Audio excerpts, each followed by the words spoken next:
ये चक्रव्यूह रचा गया है, तो हमें इस कनेक्शन और मकसद को समझने के लिए इनके इर्द गिर्द भी चक्रव्यूह रचना होगा। गोविंद अपनी लाइफ में चाहे कैसा भी था, लेकिन हमारे लिए ये सिर्फ मर्डर केस है। हमें गोविंद के कातिल तक पहुंचना ही है, चाहे वो फिर एक है या फिर एक से ज्यादा।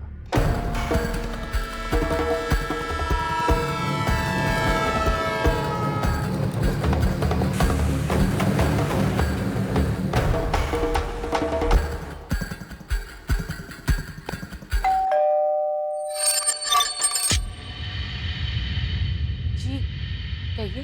सोनाली बेचारे आपकी बेटी है? हाँ, पर क्या बात है? बुलाइए उसे। अभी कॉलेज में हूँ, लेक्चर्स है मेरे। 3 साढ़े 3 बजे खत्म होगा, उसके बाद जहाँ कहेंगे वहाँ आ सकती हूँ। ठीक है, 3:45 तक पहुँच जाना। तुम्हारे कॉलेज के पास ही है कस्तूरी मार्ग पुलिस स्टेशन। 15 मिनट काफ़ी? 4 भी बज सकते हैं, फिक्स टाइम नहीं बता सकती। जैसे ही कॉलेज खत्म होगा वैसे ही आ जाऊंगी। आपकी बेटी हमेशा ही गुस्से में रहती है। उसके पापा की डेथ का बहुत गहरा असर हुआ है, वो ये सब भूल नहीं पा रही।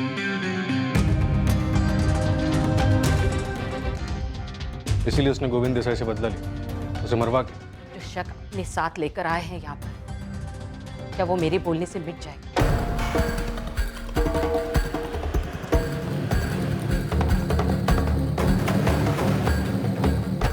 स्टेला थॉमस या स्टेला गौरी थॉमस, जो भी नाम है तुम्हारा, तुमसे मैं सिर्फ एक सवाल करूं, और अगर इस सवाल का जवाब मुझे अच्छा नहीं लगा ना, तो अगला सवाल तुमसे नहीं, तुम्हारी बेटी जेनी से होगा। बच्ची है जेनी, अभी क्या बताएगी आपको? और अगर आपको मुझसे जवाब नहीं मिला ना, तो वो भी कुछ नहीं बता पाएगी। सब तो बता चुकी हूँ। और क्या पूछना है आपने? कुछ नहीं है मेरे पास और भी बताने के लिए। प्रकाश और संजय स्टेला, प्रकाश और संजय का है स्टेला। मेरा सवाल ये है,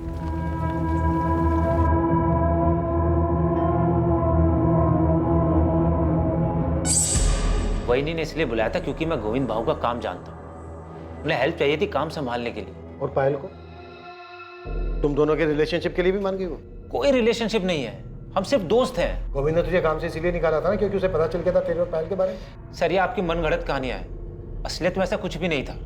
सुजाता जी, क्या आपकी बेटी और आपके पति के पुराने वर्कर लक्ष्मण के बीच में कुछ था? कैसी बेतुकी बातें कर रहे हो? सीधे मुद्दे पे आइए ना, क्या पूछना चाहते हैं आप? आपके पति के मर्डर के बारे में बात करनी। तो सीधे उसी पे आइए ना, मेरी बेटी का क्या ताल्लुक है? जब तक हमें अक्यूज मिल नहीं जाता, कोई भी हमारे शक के दायरे से बाहर नहीं। कुछ नहीं है मेरी बेटी और उस लक्ष्मण के बीच में। अब आप सोचेंगे मेरे और लक्ष्मण के बीच कुछ है। देखिए इंस्पेक्टर, आपको जो भी पूछना है ना, सीधे सीधे पूछिए।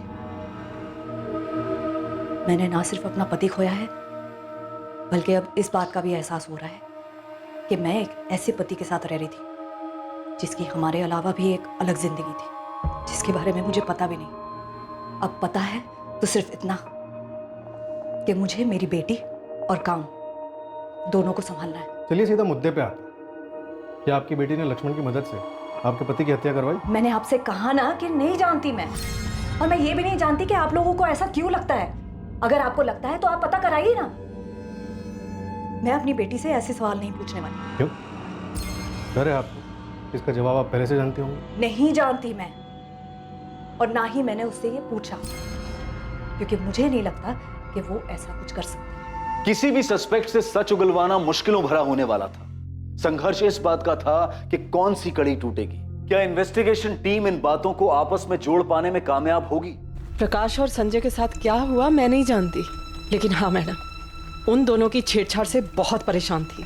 धमकी दी थी दोनों ने, मेरी बेटी पे एसिड फेंक देंगे।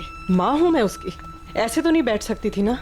उन दोनों को समझाने के लिए मैंने हेल्प ली थी किसी की। ऐसी कौन सी हेल्प की किसी ने कि उसके बाद से उन दोनों लफंगों को कुछ पता ही नहीं चल रहा है, सीधा गायब ही हो गए? कौन था वो भला मानस? मेरे पति का दोस्त। कोई नाम? योगेश, योगेश सिंह नाम है उसका। कौन है योगेश सिंह, और क्या किया इसने इन दोनों लड़कों के साथ? मुझे नहीं पता उसने उन दोनों के साथ क्या किया, मैं बता रही हूँ, मैंने सिर्फ हेल्प मांगी थी उससे। कौन है योगेश सिंह? मैडम, मैं आपको योगेश का नंबर दे देती हूँ, आप खुद बात कर लीजिए उससे। मुझे बस उसने इतना बोला था कि उसने दोनों को समझा दिया है और वो कभी भी मेरी बेटी को परेशान नहीं करेंगे, बस इतना था। ऐसे कौन से तरीके से बात की योगेश ने उन दोनों बदमाशों से कि उसकी बात ही मान गए?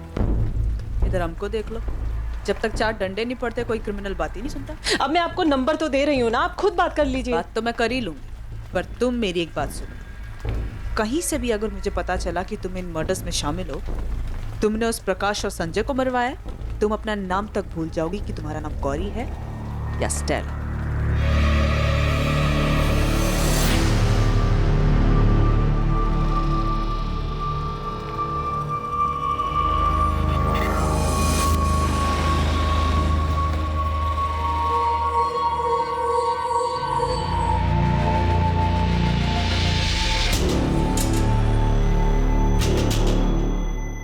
सोनाली बेचारे को तू जानता था, ये बात तूने हमसे पहले क्यों नहीं बताई? सर याद नहीं था, ऐसे बहुत सारे लोगों को जानता हूं मैं। सर 6 महीने में गोविंद भाऊ के घर एक ही बार गया हूं, गोविंद भाऊ की मौत के बाद सर। मर्डर बोल लक्ष्मण, मर्डर। हाँ सर, मर्डर के बाद गया भी था सर वहां पे तो उस फैमिली से मिलने के लिए, क्योंकि बस फैमिली को जानता हूं सर। सर मैंने आपको बोला ना किसी लेनदार का काम है। सर आप किसी लेनदार का कॉलर पकड़िए ना सर। आपने भी वो सुपारी वाला पकड़ा ना सर, रतन देशमानी। सर ऐसे ही अगर आप किसी लेनदार को पकड़ेंगे ना तो आपको मर्डर भी मिल जाएगा। सर 3 साल पहले मैं उनके यहाँ काम करने गया था, तभी मेरी पायल से दोस्ती हो गई थी। उसके बाद मैंने वहां से काम छोड़ दिया। उसके बाद भी मेरी पायल से बात होती, वहीनी से बात होती थी। सर हमारा फैमिली रिलेशन था सर। फिर उसके बाद उसकी फैमिली में हादसा हो गया।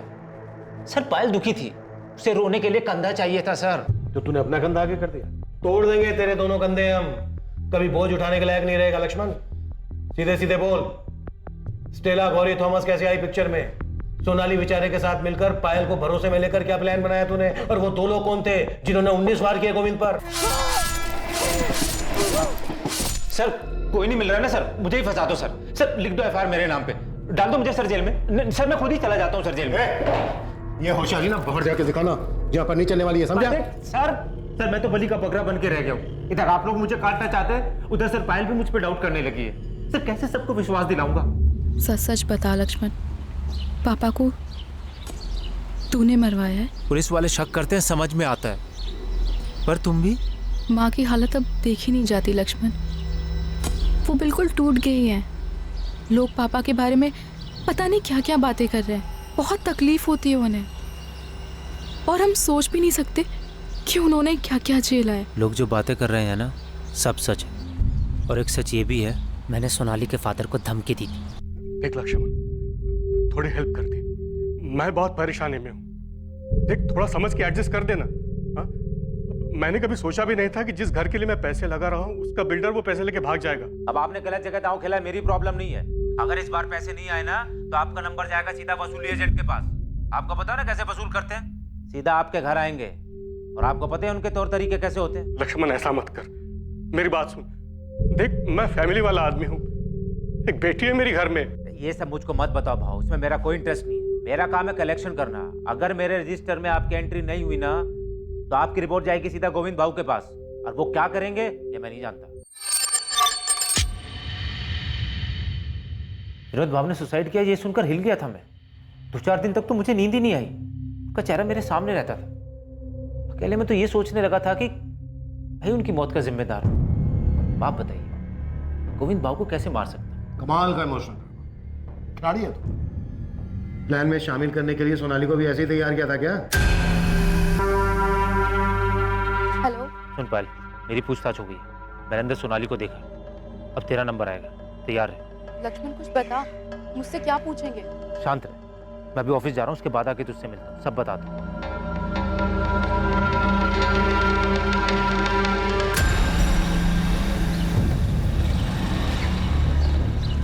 गणेश योगेश सिंह नाम है बंदे का। स्टेला ने इसी की मदद ली थी प्रकाश और संजय को समझाने के लिए। तो जानता किसी योगेश को? योगेश सिंह? ये वो मांड वाली उस्ताद योगेश सिंह है क्या मैडम? अबे तो पूछ रहा बता रहा है। मुझे पता होता तुझे यहाँ गप्पे मारने के लिए बुलाती मैं। पता कर कौन है योगेश सिंह। मैडम एक योगेश सिंह को तो मैं जानता हूँ, मांड वाली उस्ताद है। अपने ठाकुर बावड़ी थाने में कई केसेस हैं इसके नाम पर। अपनी शर्तों पे हर तरीके के मैटर सुलटाता ही यार। इसके नाम पर 2-3 हाफ मर्डर भी है मैडम। गणेश ये बंदा मुझे आज के आज मेरे टेबल के सामने चाहिए। और ये नंबर ले, स्टेला ने दिया है। फिलहाल ये नंबर बंद आ रहा है, लेकिन गणेश तो इसे हाजिर कर। मैं पूरा यकीन है कि गोविंद देसाई के मर्डर में इसी का हाथ है।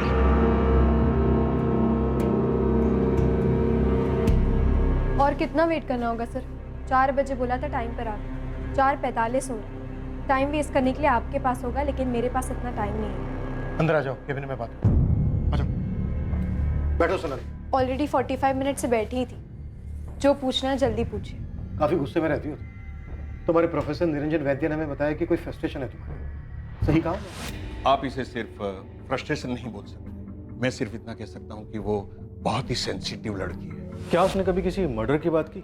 आर्ग्यूमेंट्स की थी गोविंद देसाई के मर्डर के केस के बारे में। वो अखबार के कुछ क्लिपिंग्स भी लेकर आई। देखो सोनाली, हम समझ सकते हैं तुम्हारे फादर के साथ जो हुआ वो अनफॉर्चुनेट था। मर्डर था सर, वो कोई दुर्भाग्य नहीं था, पहले से तय की गई हत्या थी।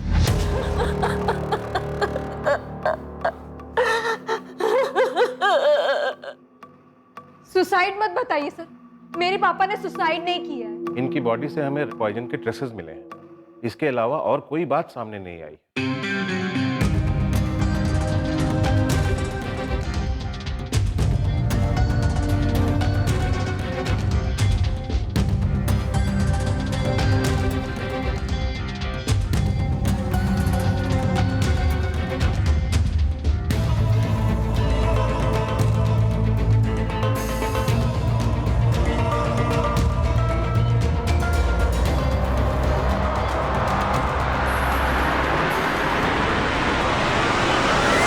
देशमुख सर, मर्डर है ये, मजबूर किया जा रहा था उन्हें। गोविंद देसाई ने सुसाइड करने के अलावा और कोई रास्ता नहीं छोड़ा था उनके सामने। जो हमें पता चला है उसके हिसाब से तुम्हारे पापा ने लोन लिया था जिसे वो वापस नहीं कर पा रहे थे और उन्होंने ये कदम उठाया। और आपको ये नहीं पता चला कि उनको पैसों के लिए सताया जा रहा था, परेशान किया जा रहा था?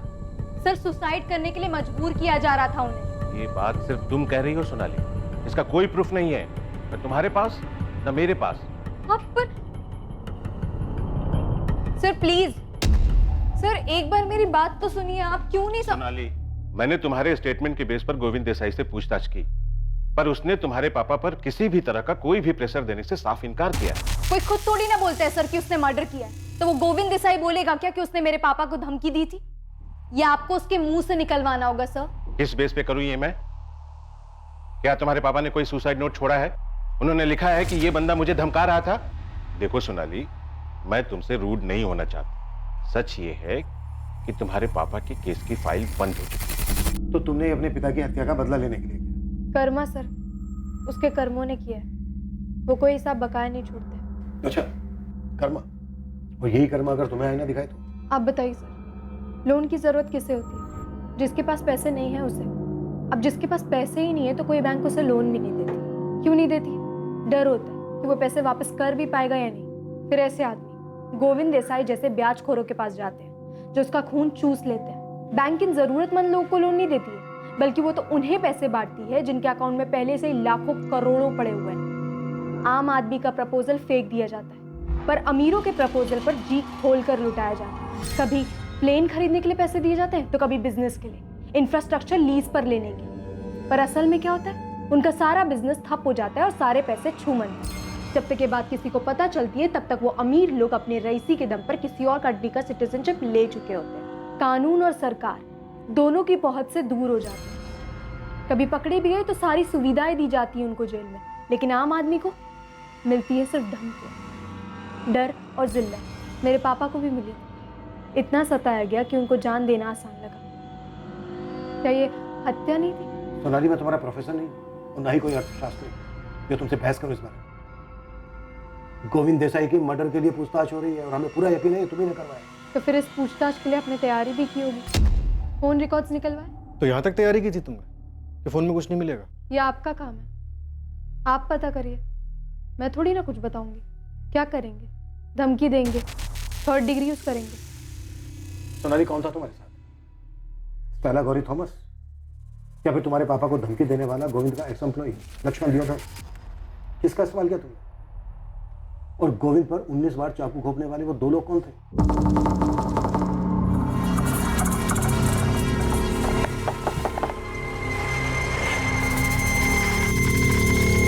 कौन तुम लोग? स्टेला गौरी थॉमस या लक्ष्मण दियोदर, इन दोनों में से किसने आपको मेरा नाम बताया? उसी से पूछ लीजिए कि कैसे इस्तेमाल हो गए थे वो, और गोविंद देसाई को मारने में क्या रोल था मेरा। ये बेहतर तरीका होगा ना मुझे फंसाने का, नहीं? तुम्हें क्या लगता है तुमने अपने किए पे पर्दा डाल दिया? नहीं सर, अभी भी लूपहोल है, वो आप पता कर लीजिए उसे। तो अब मैं जाऊं या और कुछ पूछना है आपको? कुछ नहीं, जा सकती हो। वैसे सोनाली, मुझे पूरा यकीन है तुम्हारे पापा को लोन लेने से पहले सही गलत का अंदाजा तो होगा। जिस तरह से उन्होंने पैसे लिए थे उसी तरह से उनको पैसे वापस कर देने चाहिए। सही आदमी यही करता है। गोविंद देसाई चाहे कैसा भी आदमी, लेकिन तुम्हारे पापा ने पुलिस से मदद लिए बगैर ही इतना बड़ा कदम उठा लिया। क्यों? क्या करते वो? धमकाया जा रहा था उन्हें। तो उन्हें पुलिस के पास जाना चाहिए था, मदद मांगनी चाहिए थी पुलिस से, और उन्होंने इतना बड़ा कदम उठा लिया खुद ही, बिना पुलिस से मदद मांगे। उनका सांस लेना तक मुश्किल हो गया था। जो उनके साथ हो रहा था सिर्फ मैं देख सकती थी, मेरी माँ देख सकती थी। तुम देख सकती थी, तुम्हारी माँ देख सकती थी, तो फिर तुम दोनों ने उन्हें बचाने की कोशिश क्यों नहीं की? क्यों नहीं गई पुलिस के पास? क्यों नहीं मांगी पुलिस से मदद? सही कदम उठाने के बजाय तुम गोविंद देसाई के पास गए और अपनी ये बकवास में उन लोगों के लिए बचा के रखना जो लोन लेकर भाग जाते हैं। यहाँ आज भी 99% लोग मुसीबत में भी दिया हुआ कर्जा वापस करते हैं। अगर तुमने गोविंद को मारा है वो तो हम पता कर ही लेंगे, लेकिन उसके बाद तुम्हारी खैर नहीं। देखो सोनाली, अभी भी वक्त है, बोल दो सच। तुमने अपने पापा का बदला लिया है ना? तुम्ही ने करवाया ना ये? अभी तो आपने बोला कि पता कर लेंगे, तो कर लीजिए ना पता।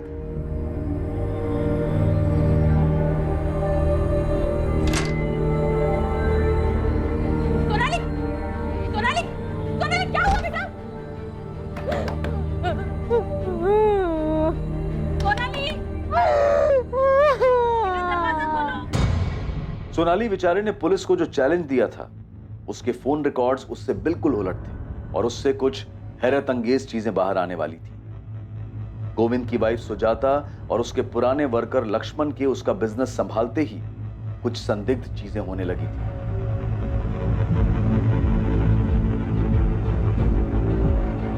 जेनी को छेड़ने वाले आवारा लड़कों प्रकाश और संजय के साथ क्या हुआ था इसका भी पता चलने वाला था।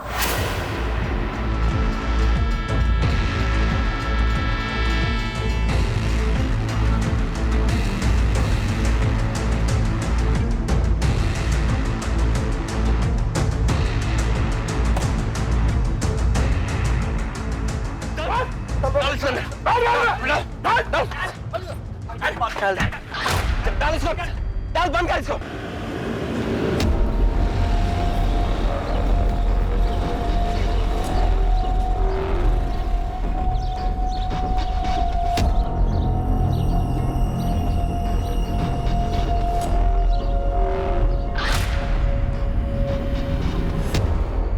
नमस्कार मैडम। नमस्कार।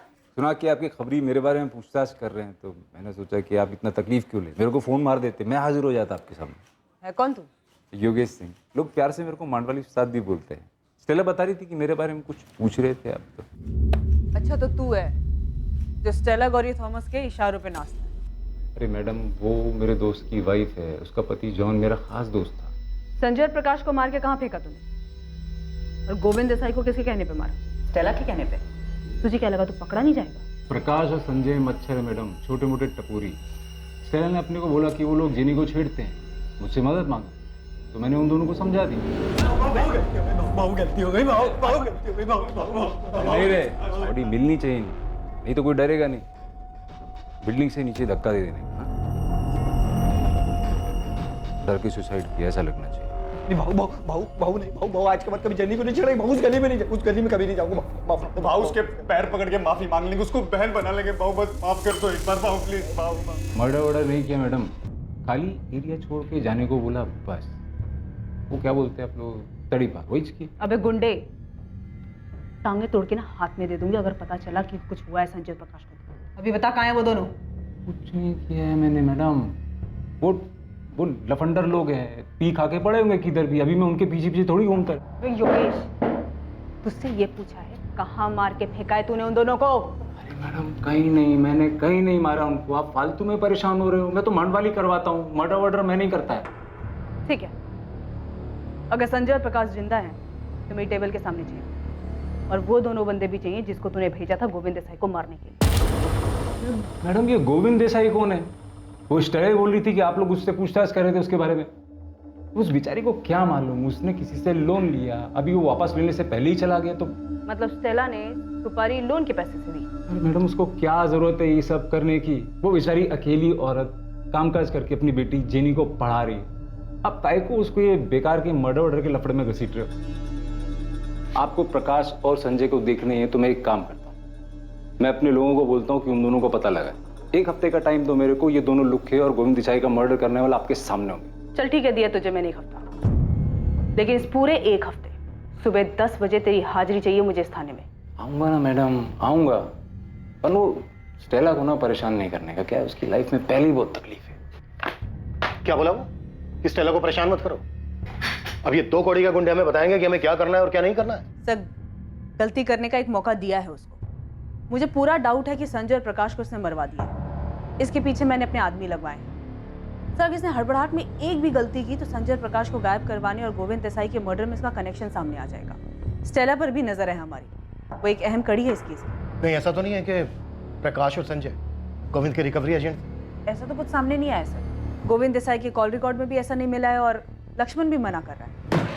सर लक्ष्मण और पायल तो लगातार कांटेक्ट में, लेकिन ना इन दोनों का सोनाली के साथ कोई कनेक्शन मिल रहा है और ना इन तीनों का स्टेला गौरी थॉमस के साथ कोई कनेक्शन सामने आ रहा है। सुजाता का कोई कनेक्शन स्टेला गौरी थॉमस के साथ? नहीं सर, लेकिन सोनाली के कॉल रिकॉर्ड्स में एक बात बड़ी अजीब है जो सामने आई।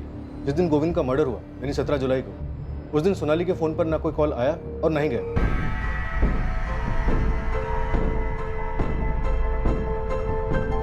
माँ, मैं जा रही हूँ। ठीक है बेटा।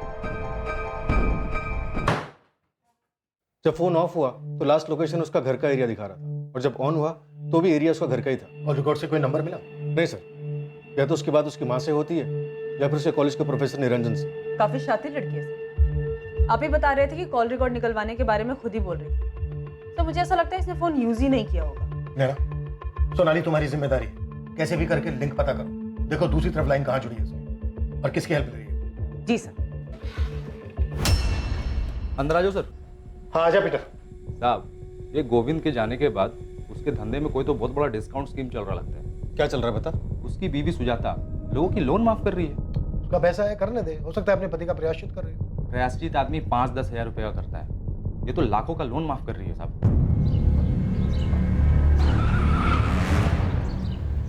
आज सोनाली गाड़ी में बैठ तुझसे बात करनी। क्यों?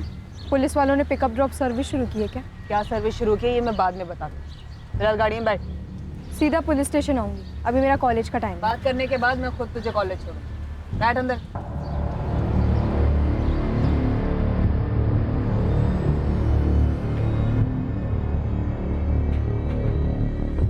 सुना है आप लोगों का कर्जा माफ कर रही है? जी, मेरे पति का पैसा है, अब उसके लिए पुलिस की परमिशन तो नहीं चाहिए ना? नहीं, परमिशन की जरूरत तो नहीं है, लेकिन इस बात का ख्याल अभी आया, ये पहले से डिसाइडेड था कि आपके पति के मर्डर के बाद। मेरी बेटी के बारे में आप पहले भी पूछ चुके हैं और मैं आपको बता चुकी हूँ। अब आपका इशारा मेरी तरफ है तो मैं आपको बता दूं कि मेरे पति का मर्डर मैंने नहीं करवाया। चलिए फिलहाल के लिए मान लेते हैं, हमारे हाथ में भी ऐसा कुछ है नहीं। अजीब है ना, हमारे हाथ कोई लिंक नहीं लग रहा और इधर मुकेश पवार का पूरा 12 लाख माफ हो गया।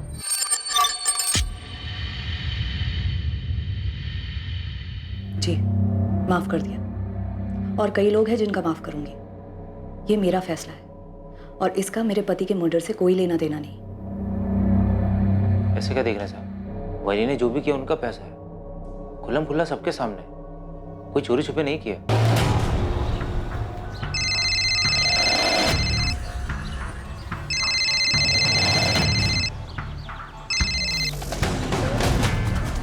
जी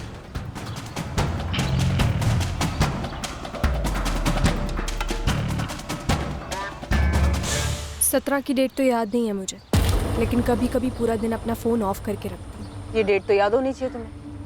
17 तारीख को गोविंद देसाई का मर्डर हुआ था। ये डेट याद है मुझे और हमेशा याद रहेगी, बस फ़ोन ऑफ किया था या नहीं ये याद नहीं है मुझे। अगर डेट याद है तो फिर जगह भी याद होनी चाहिए कि कहाँ गई थी तुम।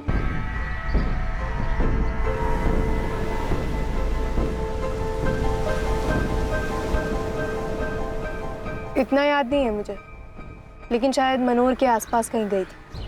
खुद के लिए वक्त निकाल कर हमेशा जाती हूँ। सोनाली, तुमने गोविंद देसाई को मारने के लिए किसी को हायर किया था? मैम, मैंने नहीं किया है। आप चाहो तो अपने और लोगों को मेरे पीछे लगवाकर मेरे बारे में पता लगा सकते हो कि मैं कहाँ जाती हूँ, क्या करती हूँ, किससे बातें करती हूँ, क्या बातें करती हूँ। लेकिन आपको मेरे मुंह से सुनने के लिए ऐसा कुछ नहीं मिलेगा जिससे ये साबित हो कि मैंने किया है।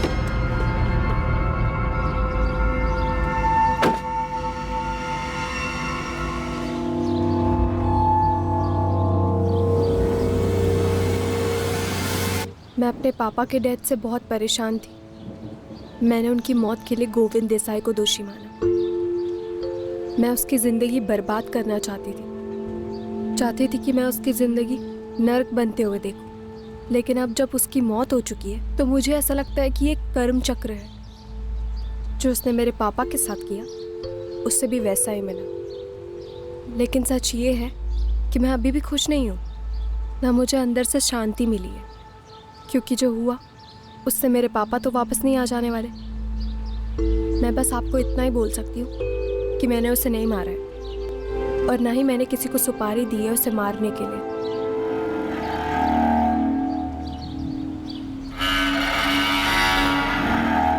जैसा कि योगेश सिंह ने कहा था, एक हफ्ते बाद जेनी को परेशान करने वाले दोनों लड़के संजय और प्रकाश सामने आए और पुलिस को बताया कि वो जिंदा हैं। थे कहाँ तुम दोनों? मैडम, हम दोनों चुपचाप यहाँ से चले गए थे प्रकाश के मामा के यहाँ बदलापुर में, और अब तक वहीं थे मैडम हम। मैम, वो जेनी को नहीं छेड़ना चाहिए था, गलती हो गई थी। लेकिन उसके बाद जो हुआ तो हम डर गए थे मैम, तो यहाँ से भाग गए। गोविंद देसाई की हत्या में पुलिस को पहला ब्रेक थ्रू यहां संजय और प्रकाश की अचानक वापसी से मिला।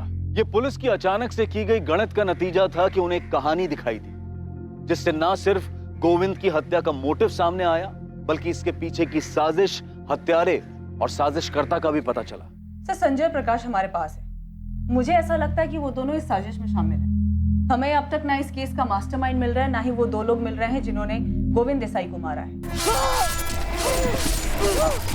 तो शायद इसलिए क्योंकि इससे पहले संजय और प्रकाश हमारे सामने नहीं थे, हमारा शक कभी उन दोनों पे नहीं गया। अभी तक हम बस यही सोचते रहे कि स्टेला गौरी थॉमस ने योगेश की मदद से इन दोनों लड़कों को रास्ते से हटाया, पर योगेश ने उन्हें जिंदा छोड़ दिया। तुम्हारे कहने का मतलब ये है कि प्रकाश और संजय ने अपनी जान बचाने के बदले में गोविंद की जान ली? हो सकता है सर। ठीक है, नहीं मारेगा मैं जान से तुम दोनों, लेकिन मेरी एक शर्त है। सर, जेनी ने 6 महीने पहले संजय और प्रकाश के बारे में अपनी माँ स्टेला को बताया और स्टेला ने ये बात योगेश को बताई। उसके बाद से ये दोनों लफंगे लड़के गायब हो गए। अब जो बात हमें स्टेला ने बताई उसके हिसाब से इन दोनों लड़कों के गायब होने के 2 महीने बाद वो गोविंद से मिले ट्रेन में, मतलब अभी से लगभग 4 महीने पहले। अब स्टेला का गोविंद के साथ ट्रेन में यूं अचानक मिलना सर इत्तेफाक नहीं लगता है, ये एक प्लान है। ये स्टेला झूठ बोल रही है, ये पक्का इस केस में इन्वॉल्व है। तुम कह रहे हो कि स्टेला ने खुद को चारे की तरह यूज किया और गोविंद उसके पीछे आया? गोविंद जिस तरह का आदमी था उस हिसाब से तो मैं श्योर हूँ कि गोविंद स्टेला के पास सिर्फ पैसों के लिए नहीं गया होगा। स्टेला ने उसको खुद की भी लालच दी। गोविंद ने अपनी पत्नी से कहा कि वो दमन जा रहा है, लेकिन वो गया नहीं, क्योंकि अचानक से स्टेला का फोन गोविंद को आ गया और स्टेला बहुत अच्छे से जानती थी कि इस इन्विटेशन को गोविंद कभी मना नहीं कर सकता। नहीं गौरी जी, मैं खुद आ जाऊंगा ना वहाँ। वैसे भी 6:30 बजे विरार साइड पे मुझे काम तो है ही, तो फिर उसके बाद आपके यहाँ आ जाऊंगा और कलेक्ट भी कर लूंगा पैसे। ठीक है गोविंद जी, जैसा आपको।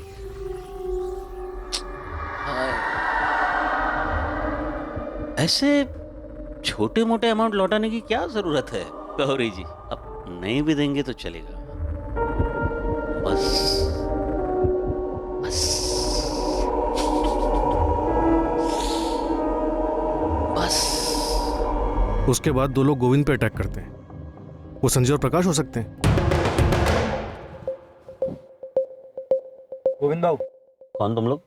अगर ऐसा है तो फिर सच चुकलवाते हैं संजय और प्रकाश से, है ना?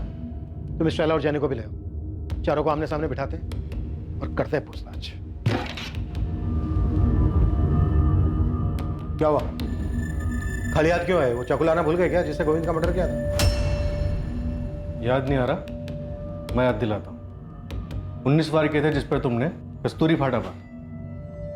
यही है ना वो आदमी?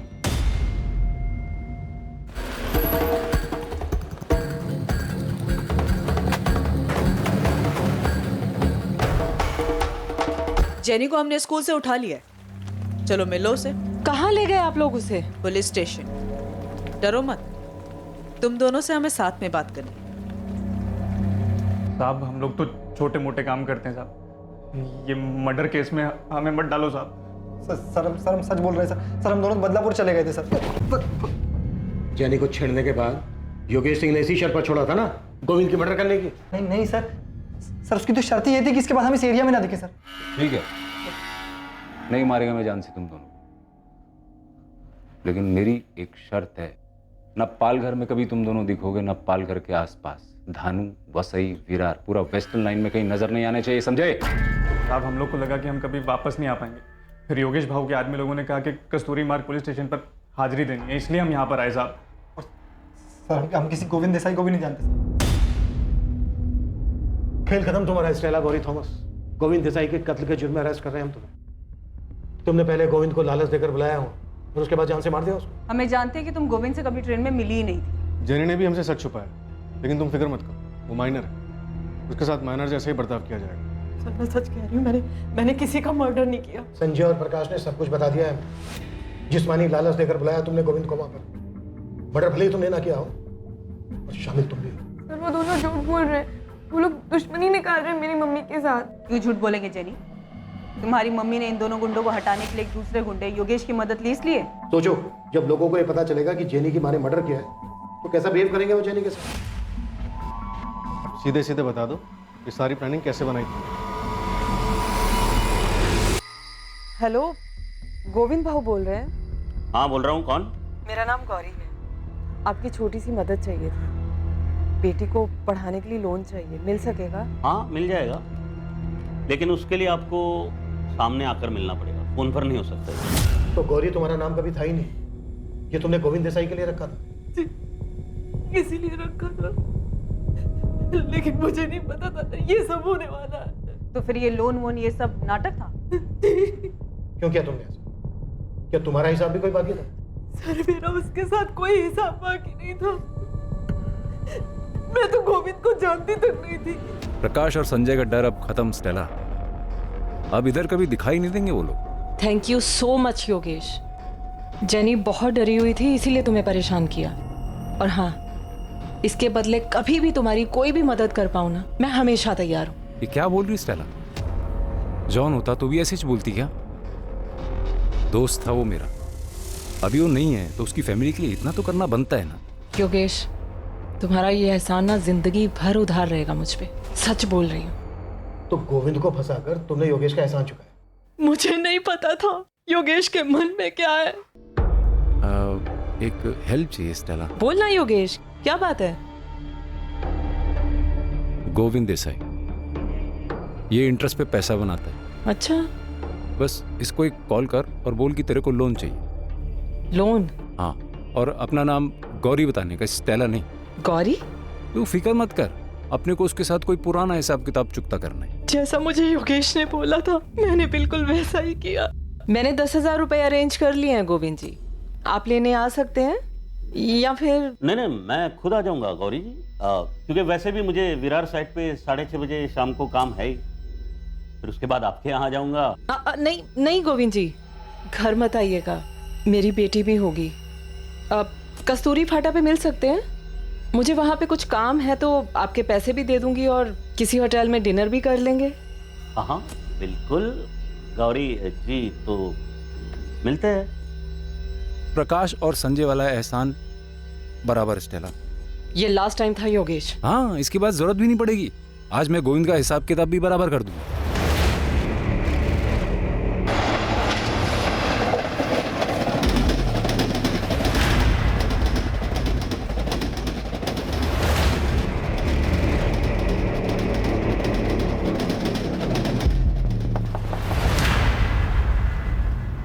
गोविंद भाव। कौन तुम लोग? गौरी जी ने भेजा है, इंतजार कर रही है आपका। बैठ जाओ गाड़ी। गाड़ी की जरूरत नहीं पड़ेगी, पास में ही जाना।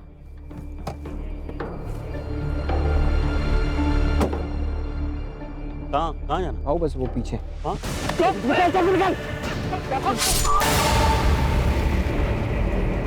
ये तूने क्या किया योगेश?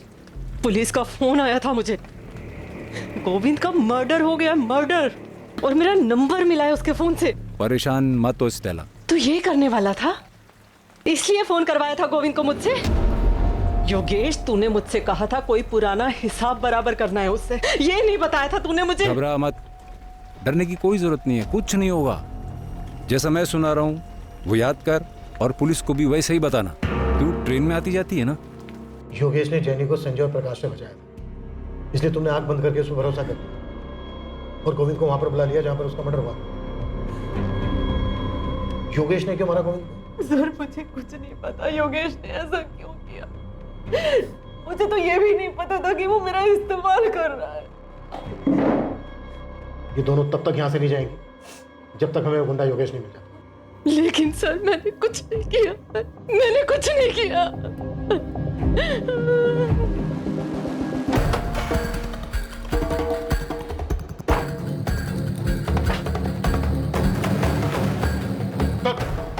अरे साहब अपनी बात हो गई थी ना, वो दोनों बंदे हाजिर भी करवा दिए थे मैंने।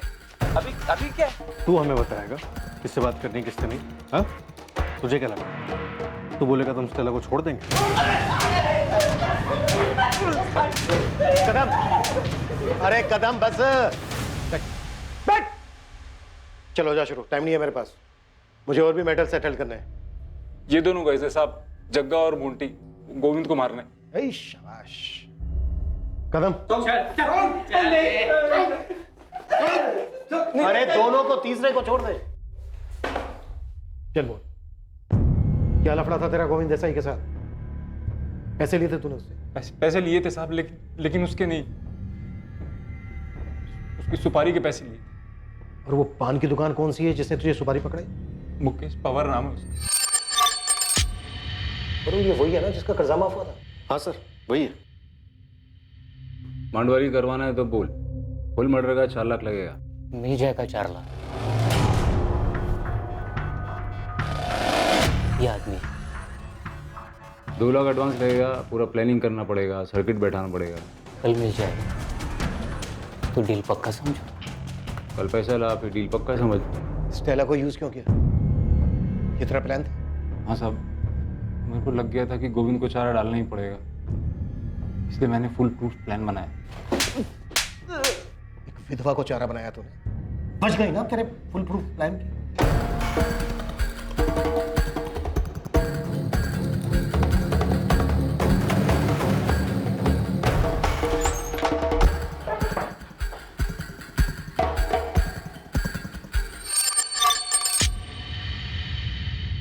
ये वो पान की दुकान, योगेश इसकी बात कर रहा था? गलत आदमी को तो नहीं उठा लाए हो तुम लोग? सर 12 लाख का लोन लिया था इसने। अबे बोल। मैं अरे क्या मैं लगा रखा है तूने? डर मत, मैं तुझे मारने वाला नहीं हूं, नहीं मारूंगा तुझे। तू ये बता कि तुझमें चाबी किसने भरी थी?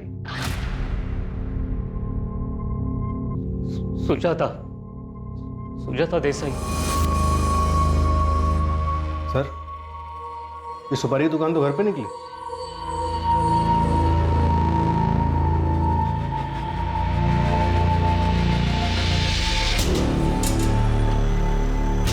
गोविंद को मारने के लिए सुपारी मैंने दी थी मुकेश को।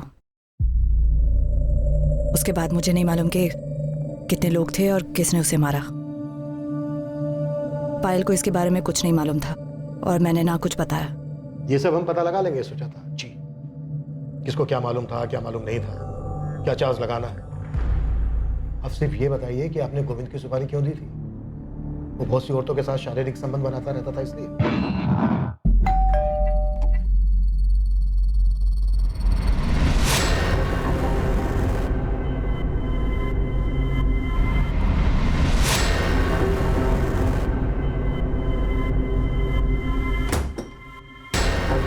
वो पता नहीं कितनी औरतों पर मुंह मारता था, सब देख सकती थी मैं। जो करना था करता, पर हर चीज की एक सीमा होती है। वो लांग दी थी उसने। क्या रे? क्या नहीं दिया मैंने तुझे और पायल को? ब्यूटी पार्लर कर, शॉपिंग कर, जो करना है कर, पर मुझसे सवाल मत कर। अशोक और नरेश सही बोलते हैं, तुम बदल गए हो गोविंद। बदल गया हूँ, बदल गया हूँ। कैसे बदल गया?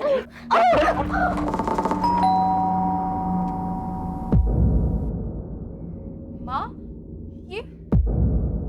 ये कैसे हुआ? माँ, आपको चोट किससे लगी?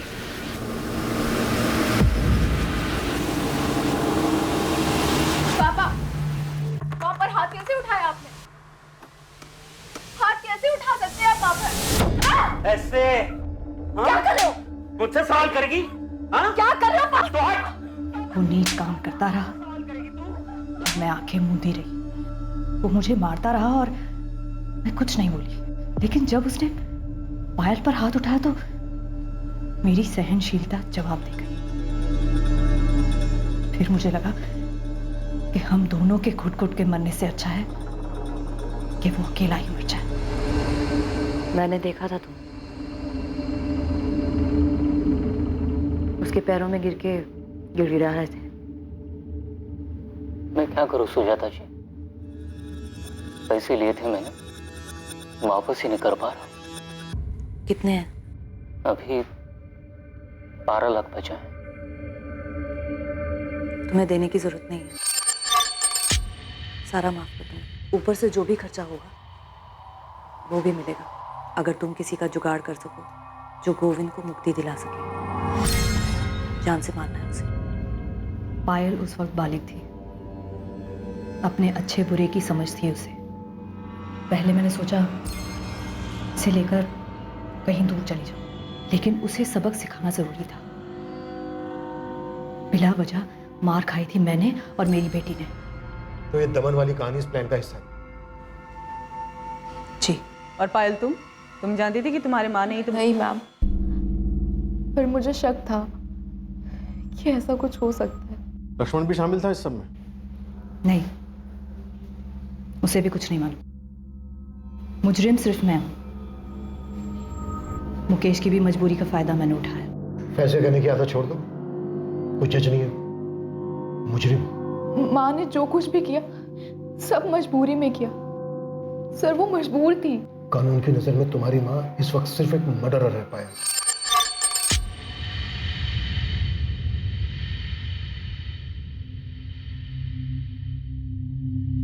पता नहीं पापा ने ऐसा क्यों किया, हमें कुछ बताया तक नहीं। ये तो वही बता सकते हैं। मैं सिर्फ इतना ही बता सकती हूँ बेटा, शांति पाने का एक ही रास्ता है। इस वक्त जो जैसा है उसी में जियो, और जिससे जो लिया है उसे वापस कर दो। Sir I am sorry. आप जैसा कहेंगे मैं वैसे ही करूंगी। कोशिश करूंगी कि खुद को बदल सकूं। सोनाली, एक बात हमेशा याद रखना, सिस्टम में तुम्हें लाख कमियां नजर आएगी, जो कि है भी। जो इसका फायदा उठाते हैं वो आदर्श लोग नहीं होते हैं, बुरे लोग होते हैं, और हमें उनके जैसे बनने की जरूरत नहीं है। ख्याल रखना अपना। स्टेला ने गोविंद को फोन तो किया था, पर ना तो वो हत्या में शामिल थी और ना ही उसे ऐसा होने का आभास था। इस वजह से उसके खिलाफ कोई चार्जेस फाइल नहीं किए गए। मुकेश पवार, योगेश सिंह, मोंटी और जग्गा के साथ सुजाता देसाई पर आईपीसी की धारा 302 हत्या के लिए और आईपीसी की धारा 120B आपराधिक साजिश के लिए चार्जेस लगाए गए। भले ही एक साजिश के तहत कितना भी पेचीदा चक्रव्यूह रचा गया हो, लेकिन हर अपराध का अपराधी सामने आता है और हर अपराधी को अपने किए का खामियाजा भुगतना पड़ता है। जब एक साधारण इंसान अपने हालात से मजबूर हो जाता है, किसी दूसरे इंसान के किए से दुखी हो जाता है, तो ये हमेशा याद रखें कि ऐसी स्थिति में अपनी सहनशीलता को खोकर जुर्म का रास्ता न चुनें। सोचें, समझें और सतर्क रहें, ताकि गुस्से में उठाया गया कदम आपको किसी ऐसी परिस्थिति में न डाल दे जिसके लिए आपको जीवन भर पछताना पड़े। हम शायद अपनी तसल्ली के लिए कुछ ऐसे उदाहरणों का सहारा लें जिसमें अपराधी अपराध करके बच निकला हो, लेकिन ज्यादातर अपराध सुलझा लिए जाते हैं और अपराधियों को उनके किए की सजा दी जाती है। जो लोग डिफॉल्ट करते हैं और बिना पैसा दिए भाग जाते हैं, उनका ना तो अनुसरण करना चाहिए और ना ही उनसे ईर्ष्या होनी चाहिए। वो सिर्फ भगौड़े हैं और कानून उन्हें एक ना एक दिन पकड़ ही लेगा। देश के ज्यादातर आम और ईमानदार नागरिक संघर्ष करते हैं और अपना कर्ज चुकाते हैं। अब मैं अनूप सोनी आपसे विदा लेता हूं, फिर मुलाकात होगी एक और नए केस के साथ। और याद रखें, आपके और क्राइम के बीच में सिर्फ इतना फर्क है कि आप कितने सतर्क हैं। सतर्क रहें, सुरक्षित रहें। जय हिंद।